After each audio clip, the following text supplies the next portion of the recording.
Welcome to the lecture on social interaction in everyday life. Today, we are going to explore the idea of social structure and how it serves as a guide to everyday living.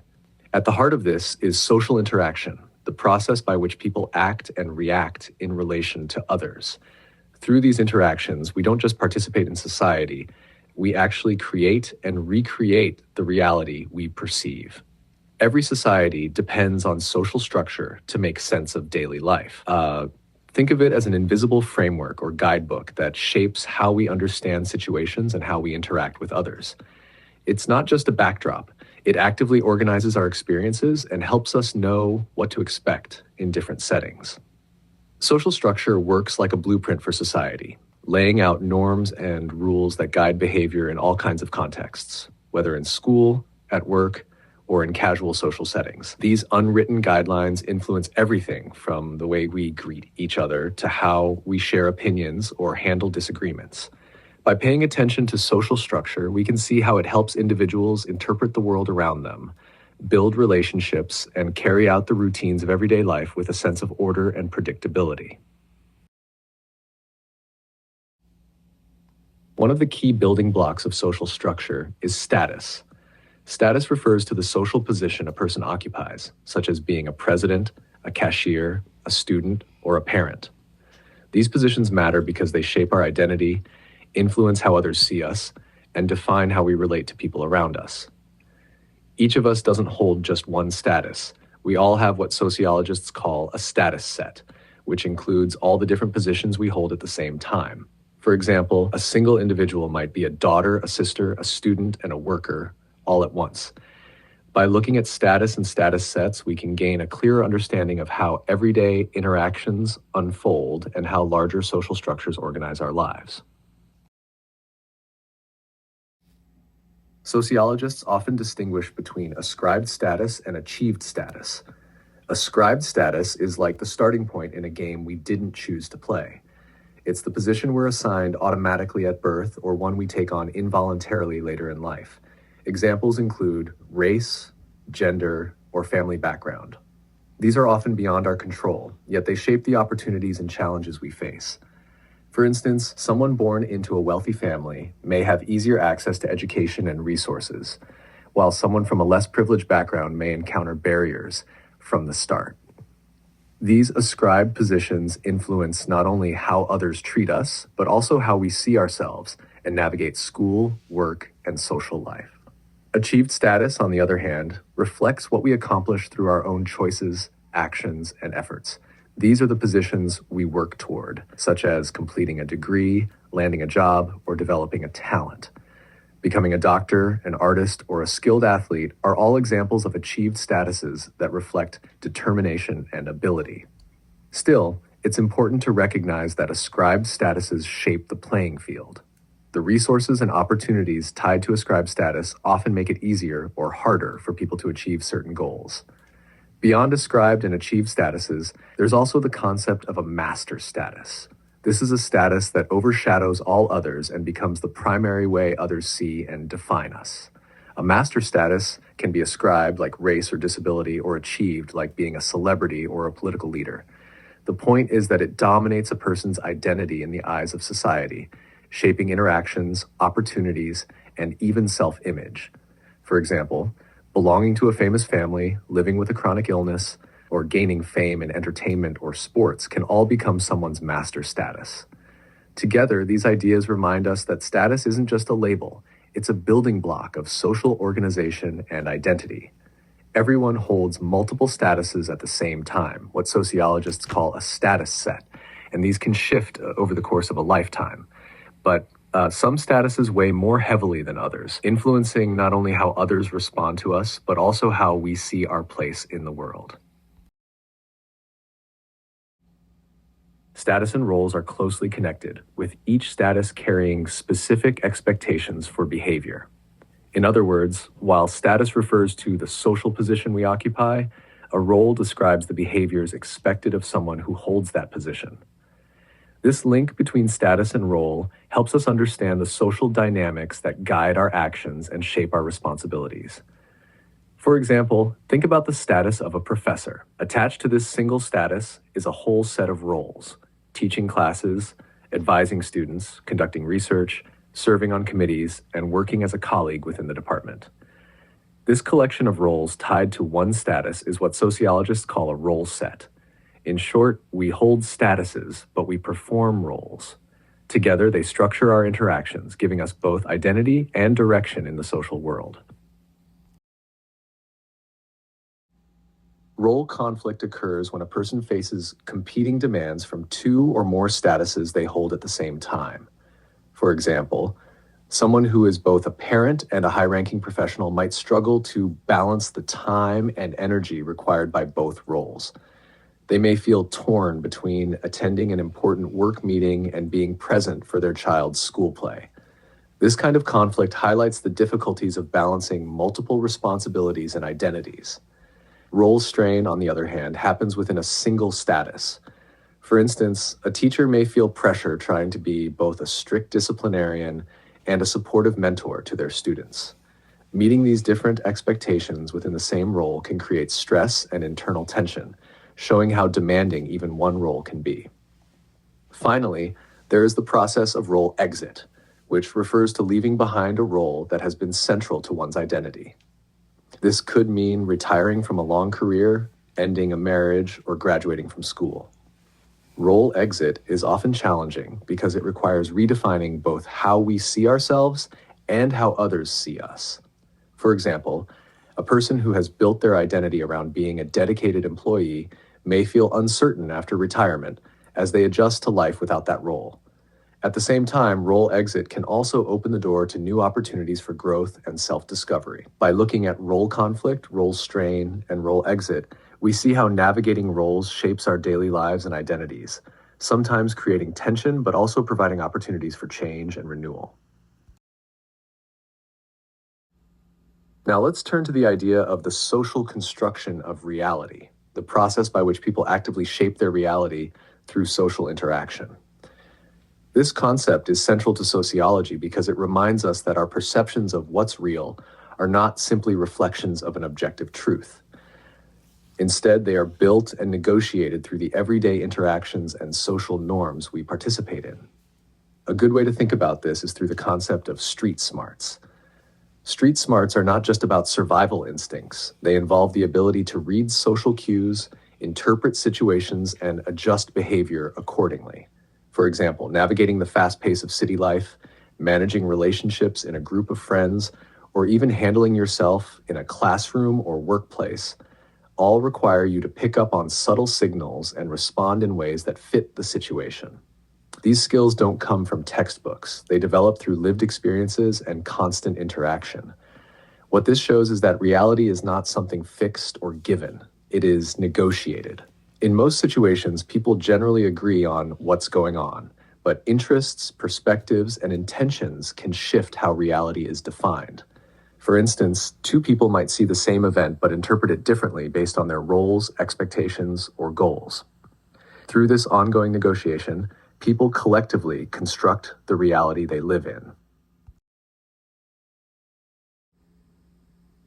Another important piece of this puzzle is the Thomas theorem, which tells us that situations defined as real are real in their consequences. What this means is that the way people interpret a situation can shape how they respond to it, and in turn, what actually happens. Reality may seem soft while it is being constructed through interpretation, but it often has hard and very real effects once people act on those definitions. Take a simple example. Imagine someone walks into a social gathering and defines it as unfriendly or even threatening. Their body language, tone of voice, or decision to avoid conversation will reflect that definition. Others at the gathering might then respond by keeping their distance, which reinforces the person's initial perception that the group was unwelcoming. In this way, interpretation creates a feedback loop where perception directly shapes reality. This brings us to ethnomethodology, the study of how people make sense of their everyday surroundings. It focuses on the unspoken rules and shared understandings that make social interaction possible. For instance, think about the simple question, "How are you?"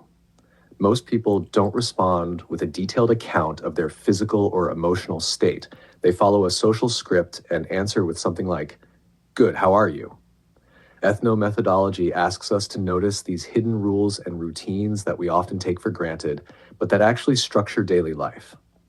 Harold Garfinkel, who developed this approach, argued that one of the best ways to understand how we construct social reality is to see what happens when these social rules are disrupted. His famous breaching experiments involved intentionally breaking norms, like standing uncomfortably close to someone in an elevator or giving overly literal answers to casual questions to observe how people reacted. These experiments revealed just how deeply we rely on unspoken norms to make our interactions smooth and predictable. By bringing together ideas like street smarts, the Thomas theorem, and ethnomethodology, we see that social reality is not fixed. It's fluid, created, and recreated through interpretation and interaction. Recognizing this gives us a deeper appreciation for the hidden structures guiding our daily lives and helps us better understand the complexities of human social behavior. When it comes to constructing reality, the process can vary widely across different cultural and class contexts. In Canada, for example, the ways people interact and the realities they create often differ from one region to another. Local cultural norms, economic conditions, and historical contexts all shape how social interactions unfold. In urban areas, interactions may feel more fast-paced and individualistic, while in rural communities, people may emphasize close-knit relationships and collective values. These differences remind us that what feels real in one setting might look very different in another. Our social backgrounds also shape how we perceive and interpret the world around us. Take the night sky, for instance. A scientist and a poet might look at the exact same stars, but construct very different meanings from what they see. Even everyday practices like lining up or queuing, which are common in some societies, are unusual or absent in others. In this way, people build their realities based on cultural frameworks, social expectations, and the personal experiences they bring to each situation. Understanding the social construction of reality is crucial for sociologists because it affects everything from individual identity to broader societal structures. When we examine how realities are created through social interactions, we gain valuable insights into the flexibility and diversity of human perception. This understanding reminds us that reality isn't a fixed entity. It is shaped by the contexts we live in, the relationships we form, and the cultures we belong to. By recognizing the ways in which people interpret and construct their realities, sociologists can explore how these perceptions influence behaviors, social norms, and even institutional frameworks. This perspective highlights the richness of human experience and the many factors that contribute to different worldviews. Ultimately, it fosters a deeper appreciation of social dynamics and helps us navigate the complexities of our interconnected lives. In recent years, social media has become a powerful force in shaping social reality. Platforms like Facebook, Instagram, TikTok, and X, formerly Twitter, have changed the way people share personal experiences, organize social movements, and even look for romance. What makes social media unique is that it's not just a tool for communication. It actively shapes the narratives we consume through algorithms that decide what content appears in our feeds. These algorithms can create echo chambers, amplifying certain viewpoints while silencing others, which in turn shapes how we see the world. This shift has had both positive and negative effects. On the one hand, social media connects people in unprecedented ways, making it easier to build communities across distance, discover shared interests, or mobilize for political causes. On the other hand, it has weakened some of the traditional social ties we share with people in our immediate physical space. Think of college roommates sitting in the same apartment but spending most of their time texting people elsewhere, connected globally but detached locally. The impact of social media on everyday life can also be deeply personal. It creates opportunities for belonging and connection, but it also fosters constant comparison. People often measure their own lives against the curated highlights of others, which can lead to feelings of inadequacy or pressure to live up to unrealistic standards.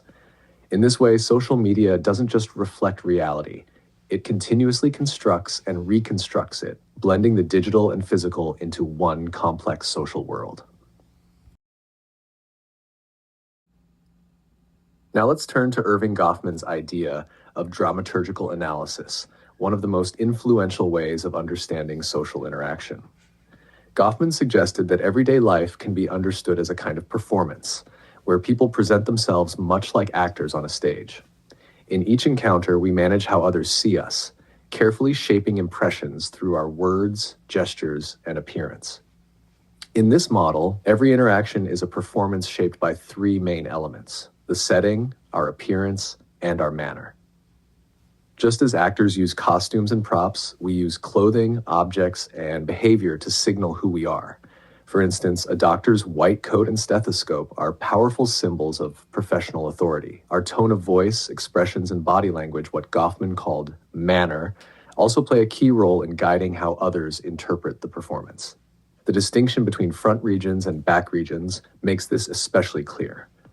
Take the example of a physician's office. The reception area, where patients arrive and wait, serves as the front stage, carefully arranged to convey professionalism and competence. Behind the scenes, in the backstage of private offices or staff rooms, the performance relaxes and different, less formal interactions occur. This approach shows that much of everyday life is about impression management, actively shaping how we come across to others, whether dressing for a job interview, curating social media posts, or adjusting how we speak depending on who we're talking to. We're constantly engaged in performances that construct our social reality. Another key part of Goffman's dramaturgical approach is nonverbal communication, which plays a crucial role in our performances. This includes body movements, facial expressions, gestures, and even subtle changes in posture, signals that often speak louder than words. A warm smile can convey friendliness, while crossed arms might suggest defensiveness. Steady eye contact often communicates confidence or honesty, while avoiding it can imply discomfort, insecurity, or lack of interest. What makes nonverbal cues especially powerful is that they often operate below the level of conscious control. Because of this, they can sometimes betray feelings we're trying to hide. Just as a lie detector tracks physiological responses, inconsistencies between words and body language can reveal tension or deception. For example, if someone insists they're happy, but their expression looks strained, observers may sense the mismatch and doubt the authenticity of the claim. Looking closely at these performances reminds us that social interaction is never just about the words we say. It's a layered process of managing impressions through both verbal and nonverbal channels. By paying attention to these dynamics, we gain deeper insight into how people construct reality together and how we can become more aware of the subtle signals we send and interpret in everyday life. Gender is another important dimension of the performances we carry out in social life, shaping everything from how we move through space to the ways we interact with others. It influences not only our behavior, but also how that behavior is interpreted, often reflecting deeper patterns of power and inequality. Demeanor, for example, is about how we present ourselves in social settings, and it's closely tied to power. Those in positions of authority, who are often men, tend to display more confidence and freedom in their demeanor. They may speak more loudly, interrupt more often, or use assertive gestures. People with less power, who are often women, may feel pressure to adjust their behavior, holding back or softening their presence to fit expectations. These differences don't just affect individual interactions, they reinforce broader hierarchies in society. Gender also plays a role in how we use space, a concept sometimes called proxemics. Men are more likely to spread out, taking up more room as a way of asserting dominance, while women often use smaller movements and gestures, reflecting historical patterns of marginalization. This contrast sends implicit messages about authority and status, even in casual everyday encounters.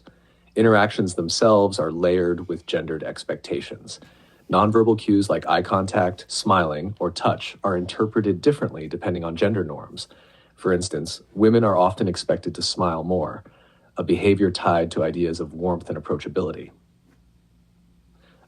Eye contact, too, can shift in meaning. sometimes signaling attentiveness, other times being misread as flirtation or confrontation, depending on cultural and gendered contexts. Even something as simple as a handshake or a hug carries different connotations for men and women, shaped by the norms of the society they live in. By examining these patterns, we see that gender is not just a biological trait, but an ongoing performance shaped by social expectations.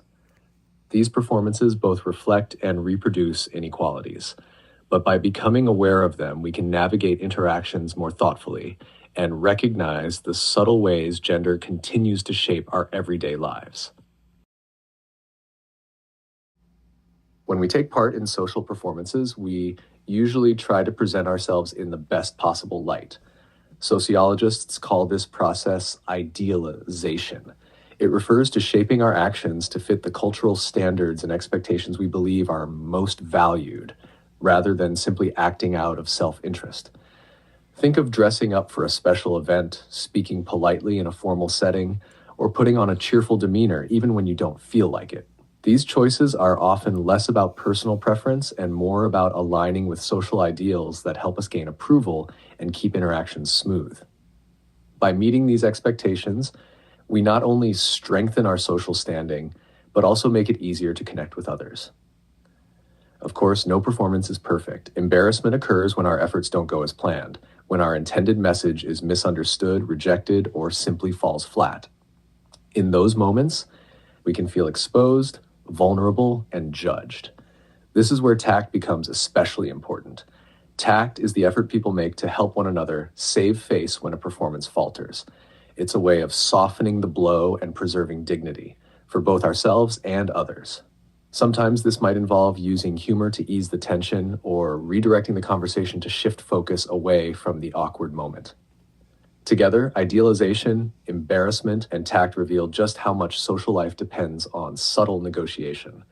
Even the most ordinary exchanges often involve strategy, cooperation, and unspoken rules that keep interactions respectful and flowing. Dramaturgical analysis highlights that everyday life is less about spontaneous behavior and more about carefully managed performances designed to maintain harmony, protect identities, and build social connections.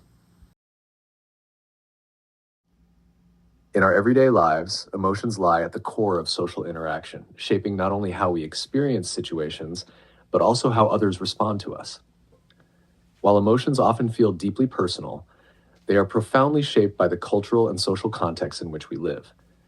In many cases, what we do matters less than how we feel about it, and those feelings guide much of our behavior, communication, and connection with others. Psychologist Paul Ekman's research highlights the biological foundation of emotions. He identified 6 basic emotions: happiness, sadness, anger, fear, disgust, and surprise, that people across all cultures express through largely the same facial expressions. This universality points to a biological core of emotional life, suggesting that some emotional responses are hardwired into human beings. Yet emotions are not purely biological. Culture and society shape how we interpret, express, and regulate them. For instance, while everyone can feel anger, societies differ in whether it's seen as appropriate to display it publicly. In some cultures, emotional restraint is valued as a sign of self-control, while in others, open expressiveness may be viewed as honest and sincere. This blending of biology and culture shows us that emotions are more than private feelings. They are also powerful social signals. They help structure interactions, reinforce norms, and guide relationships, making emotions central to the very fabric of social life. While biology equips us with the ability to feel basic emotions, culture provides the framework that determines how these emotions are triggered, expressed, and valued. Emotional life, in other words, is shaped by more than just internal feelings. It is molded by the social environments we inhabit. Culture defines what kinds of events or circumstances should spark emotions. Grief, for instance, is universally associated with loss, but the meaning of loss varies. In some cultures, the death of a distant relative is mourned with great intensity, while in others, only the loss of immediate family members would trigger deep grief. Cultural rules also establish norms for displaying emotions. These display rules dictate who can express feelings, when it is appropriate, and how strongly they can be shown. In some societies, public displays of grief, such as crying or wailing, are expected and even admired, while in others, restraint and composure are valued as signs of dignity and maturity. Beyond triggers and display rules, cultures also differ in how they evaluate emotions. Some place a high value on emotional restraint, treating it as a sign of strength and self-discipline. Others encourage open emotional expression, regarding it as an indication of sincerity, warmth, and authenticity. The workplace offers a clear example of how these cultural expectations shape emotional expression. In many Canadian workplaces, employees are expected to moderate their emotions, maintaining professionalism and composure even when under stress. At home, however, people usually feel freer to express themselves honestly.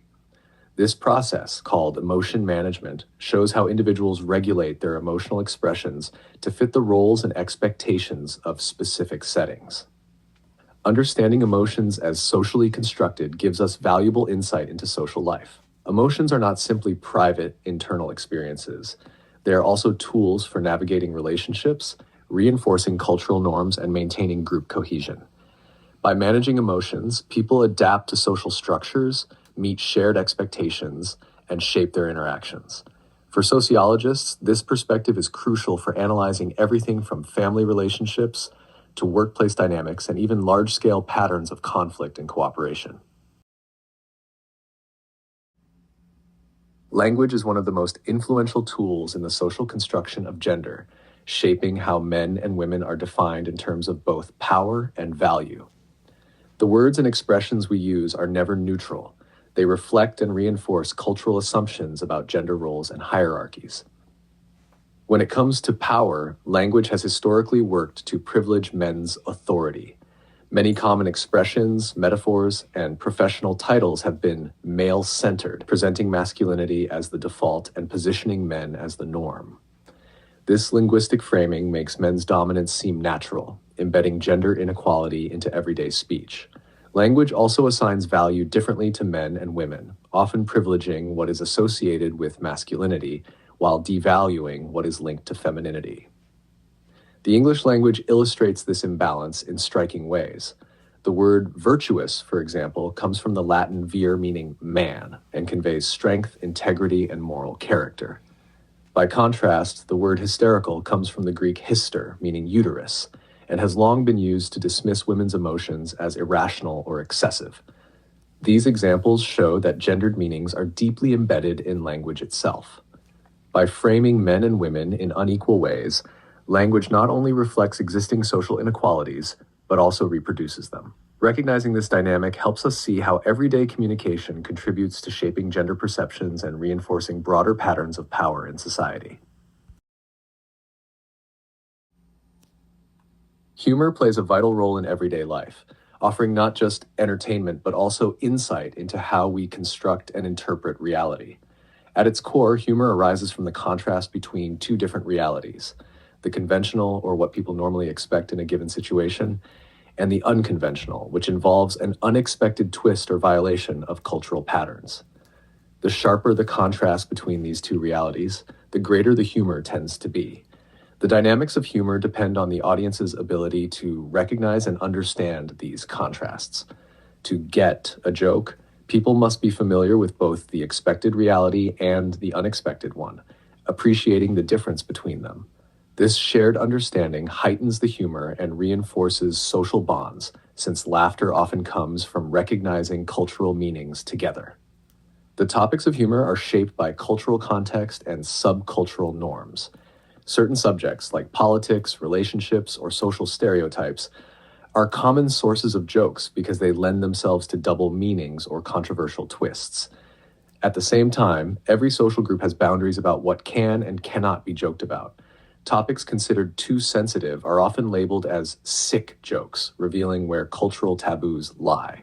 By looking at humor through this lens, we see that it is more than just lighthearted fun. It is a product of reality construction, a way people play with expectations, boundaries, and shared understandings. In this way, humor reflects culture, while also giving us a tool to question, challenge, and sometimes reinforce the social norms that shape our daily lives. Humor serves several important functions in social life.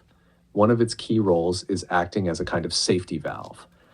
By allowing people to express opinions, frustrations, or criticisms in a lighthearted way, humor can diffuse tension and make difficult conversations more manageable.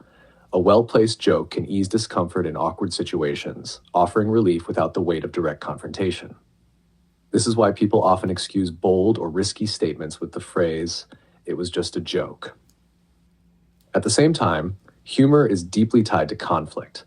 It can serve as a subtle way to express underlying tensions that might otherwise remain hidden. In this sense, jokes often signal real conflicts, providing a socially acceptable outlet for grievances or criticisms. While humor can liberate, challenging authority, questioning norms, or empowering marginalized voices, it can also oppress. Jokes that rely on stereotypes or target vulnerable groups can reinforce inequality and perpetuate harm. Ultimately, humor prevents us from becoming prisoners of reality. By highlighting contradictions and exposing the unexpected, it gives us the flexibility to see the world from new perspectives. This dual nature, both playful and serious, makes humor a powerful social tool, capable of strengthening bonds, relieving tension, and at times reflecting or even deepening social conflict.